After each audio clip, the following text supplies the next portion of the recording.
ఎప్పుడున్నో ఆడు దూరం పెంచకూడదు. నీకు వీలైనంత వరకు ముందులోనికి గ్యాప్ కవర్ చేసుకుని వెళ్ళాలి. ముందులున్నోడికి నీకు ఆ గ్యాప్ని పెంచకూడదు. ముందులున్నోడికి నీకు గ్యాప్ పెంచావనుకో నువ్వు ఇంకా వెనక్కి వెళ్ళిపోతుంటావు. నీ మనసు విరక్తి పుట్టిపోద్ది. ఆ తర్వాత నీ దగ్గర పవర్ ఉన్నా సరే పవర్ రీజనరేట్ అవ్వదు. ఇదే నువ్వు కవర్ చేసుకొని అనుకో నీకు ఎలాగైనా కొట్టాలనేసి నీ అంతా నీకే మనసు ఏటవుతుంది, ఉప్పొంగుతుంది అనమాట. ఆటోమేటిక్గా పవర్ జనరేట్ అయ్యి నీట్గా అది కట్ చేసుకొని వెళ్తావు నువ్వు. ఓకేనా? ఇది మాత్రం డిసప్పాయింట్ ఉంది. Competitives especially competitives practice normal practice చేసిన వాళ్ళకంటే కాంపిటేటివ్స్ ఇది మైండ్లో పెట్టుకోవాలి. ఇంకొక విషయం, ప్రతి 200 మీటర్కి లాంగ్ బ్రీతింగ్ తీసుకోవాలి. మనం పరిగెడతాం తీసామనుకో బాడీ ఏటవుతుంది, ఒక్కసారి మన బోన్లోన మన మజిల్స్లోన ఆక్సిజన్ తయారవుతుంది. ఆ ఆక్సిజన్ రిలీజ్ అయితే మన బాడీ వెయిట్లెస్గా ఉంటుంది, హల్కాగా ఉంటుంది, ఈజీగా ఫ్రెష్గా ఉంటుంది అనమాట. మళ్ళీ మనం ఆ బాడీ హీట్ ఎక్కేసరికి మనం ఏమవుతాం 200 మీటర్లు కుమ్మేస్తాం. మళ్ళీ లాంగ్ బ్రీతింగ్ తీయాలి. మళ్ళీ లాంగ్ బ్రీతింగ్ తీసిన తర్వాత బాడీ సులకన అయిపోద్ది. సులకన అయిపోయిన తర్వాత మళ్ళీ 130, 140కి వెళ్తానికి మళ్ళీ లైట్గా హీట్ అవుతుంది. మళ్ళీ ఇంకో ఒక 20 మీటర్స్ కానీ కొంచెం ఓపిక పెట్టుకుంటే మళ్ళీ 200 వచ్చేది. మళ్ళీ లాంగ్ బ్రీతింగ్ తీయాలి. ఇదే సర్కిల్ మీద పెట్టుకోవాలి.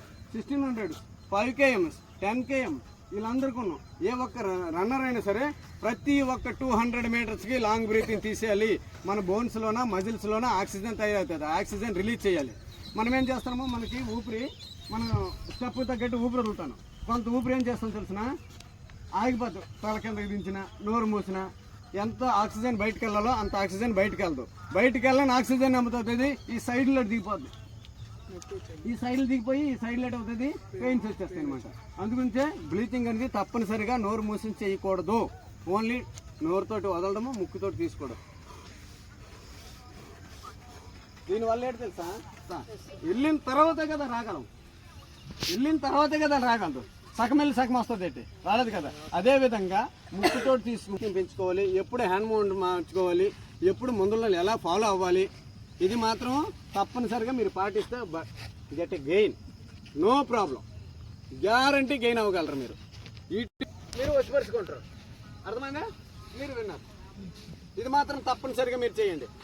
ఇప్పుడు చెప్పినవన్నీ మోస్ట్ ఇంపార్టెంట్ కావాలంటే మీరు ఇటు నుంచి అటు పరిగెట్టాలి. ఇటు నుంచి ఇది గ్రౌండ్, మనము ఎలం పరిగెడతాము, ఇటు నుంచి ఇటు పరిగెట్టాం.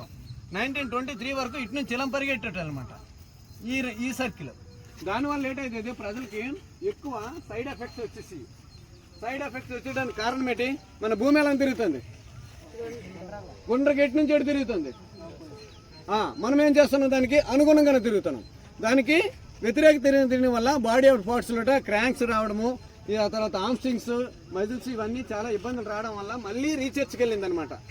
ఏంటి మళ్ళీ రీసెర్చ్కి వరల్డ్ హెల్త్ ఆర్గనైజేషన్ రీసెర్చ్కి వెళ్ళి ఈ భూమికి మనం తిరగడానికి వ్యతిరేకంగా తిరుగుతున్నాం కాబట్టి మనకి ఇబ్బందులు వస్తాయని చెప్పేసి మళ్ళీ 1923లో ఏం చేశారు, ట్రాక్ని మళ్ళీ మార్చారు. అర్థమైందా? ఇది కారణం. అప్పటి నుంచి సెటరేట్ అయిందనమాట. అంతవరకు మనకి చాలా కష్టంగా ఉండేదండి. బాడీలో ఎక్కువ పార్ట్స్లు డిఫెక్ట్ వచ్చేసి. అర్థమైందా అందరికీ? అర్థమైందా? ఇవి మాత్రం చాలా ఇంపార్టెంట్. ఈరోజు చెప్తున్నాను, ఈరోజు ఏం కాదు, మ్యాక్సిమం తొలిసారి చెప్పాను.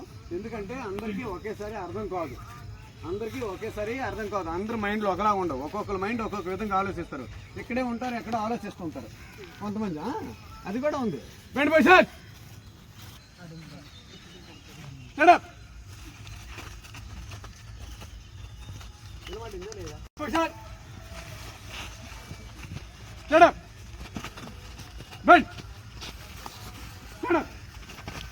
ఇదేనా స్పీడు?